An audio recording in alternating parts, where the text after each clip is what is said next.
Cam छो public. तो आज हम करने वाले हैं JEE 2023 में पूछा गया कॉम्प्लेक्स नंबर चैप्टर का एक question.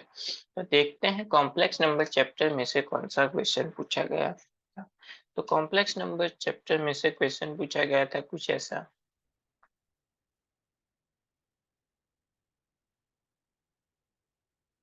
For two non-zero complex numbers Z1 and Z2, if real part of Z1 into Z2 is equal to दिया हुआ है 0 and real part of Z1 plus Z2 also दिया हुआ है is equal to 0, then which of the following are possible, यानी कि इन चारों में से कौन सी वैल्यू करेक्ट है वो हमको यहाँ पे लिखना है।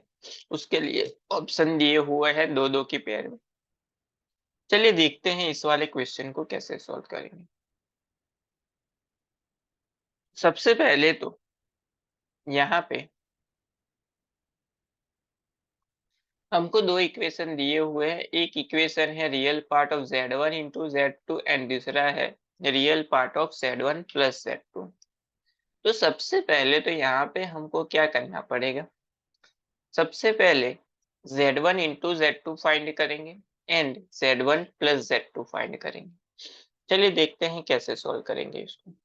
सबसे पहले Z1 इज इक्वल टू हम लोग ले लेते हैं X1 plus I Y1 non zero complex number.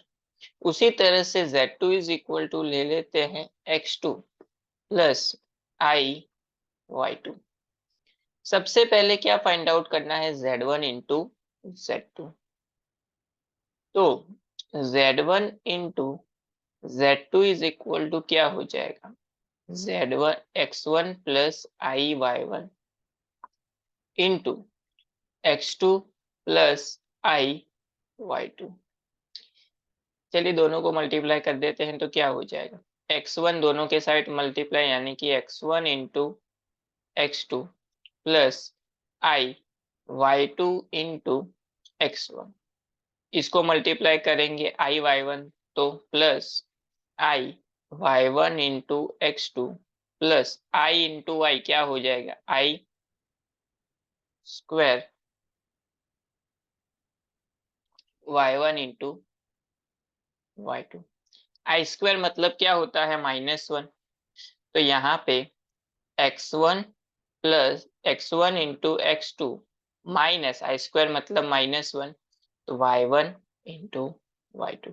इन दोनों में से i कॉमन तो plus i common y2 x1 plus y1 x2 is equal to क्या मिला, 0।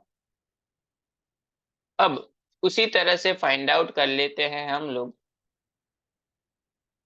Z1 plus Z2 is equal to क्या हो जाएगा, x1 प्लस आई y1 प्लस x2 प्लस आई y2। तो यहाँ पे रियल पार्ट एक साथ, तो x1 plus x2 plus I y1 plus y2 is equal to 0। अब देखिए यहाँ पे हमको क्या फाइंड आउट करना है कि इमेजिनरी पार्ट ऑफ Z1 की वैल्यू क्या होगी।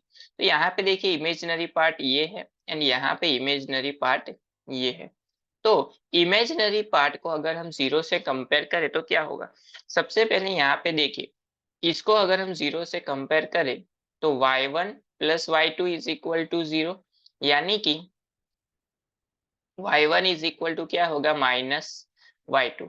उसी तरह से इसको अगर हम कंपेयर करें तो क्या होगा, y2 x1 plus y1 x2 is equal to 0 अगर ले तो क्या हो जाएगा, y2 x1 ये चला जाएगा सामने तो इज इक्वल टू मिलेगा -y1 x2। तो देखिए दोनों पार्ट में यहाँ पे हमको क्या मिल रहा है, दोनों साइन उसकी क्या है, ऑपोजिट साइन मिल रही है, यानी कि x1 एंड x2 दोनों क्या है, ऑपोजिट साइन वाले हैं। उसी तरह से y1 एंड y2 ऑल्सो क्या है, ऑपोजिट साइन। इसका मतलब ये हुआ कि यहाँ पे इस वाले ऑप्शन में जो ऑपोजिट है वो हमको यहाँ पे कंसिडर करनी है। यहाँ पे देखिए imaginary part of Z1 greater than 0 and imaginary part of Z2 greater than 0। तो यहाँ पे साइन क्या है दोनों की, ग्रेटर देन, तो ये ऑप्शन यहाँ पे नहीं आएगा।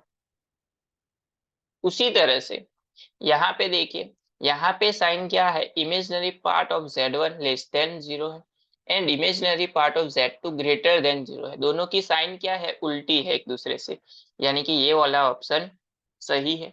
उसी तरह से देखते हैं option number C, imaginary part of Z1 greater than 0 है and imaginary part of Z2 क्या है, लेस देन 0 है।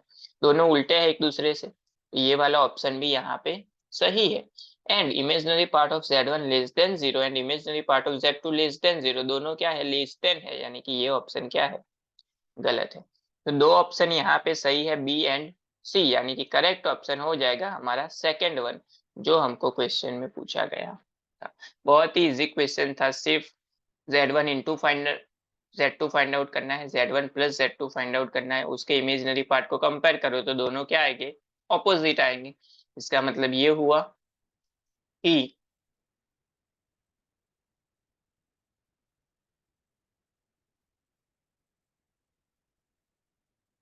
अगर ऑपोजिट दिए है तो ग्रेटर देन नहीं आएगा, लेस देन नहीं आएगा, दोनों उल्टे साइन हो तो वो कंसीडर होगा, यानी कि ऑप्शन हो जाएगा हमारा बी एंड सी बोथ।